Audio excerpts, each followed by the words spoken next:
for me, in a way, art is often a case of what kind of discourse is being applied to it. And I think, obviously if you go into this show sort of thinking through theatre or something that is one experience, or cinema, or sculpture, or painting, or, all of these things lend you a lens to look at the work. And for me, the preeminent lens is literature. So more often than not, I'm thinking about things through a kind of literary mode, so figuration and literality, and also a kind of grammar, which the structure of things, I think I tend to push towards a grammatical understanding of them, or poetic maybe, more lyrical, in fact, I guess. Hence Old Food as well, I don't know what everyone just said at all. So, but the thing of always titling work way before I know what it's going to be at all. But also the kind of the thrill of holding on to a pair of words which are so humble, but also sort of nothing, and sort of insisting on their importance somehow, and keeping on going with that and feeling, and all of the work changes constantly underneath, but whereas you still have this sort of strange lid on it of this title, which is like a lifeline in a way, that allows you to kind of feel moored enough to go mad underneath, I think, which is really helpful. And I think language can function like that, or rules in a way, like the certain kind of grammatical things, structures and also the technology in this thing allow you to kind of break them, What would you say to a person that is going to the exhibition and looking for old food?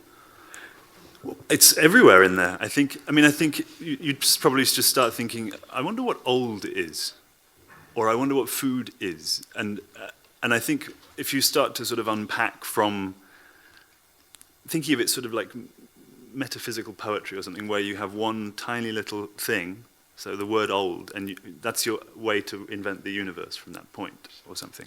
So from old food, you can kind of echo out and start thinking about old things. So the apparent sort of cabin, or the costumes, or there's so much history in there, and yet there's also so much fiction and so much contemporaneity. So there's this kind of constant confusion around an apparently easy word like old and food. I think I couldn't think of anything less digital than food, but also anything, the one thing that is massively missing from the show is bodies, real bodies, because there's all these empty costumes, no one's wearing them, and all of the figures are CGI, and obviously the only bodies that are in there are visitors.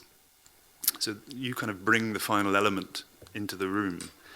And I suppose,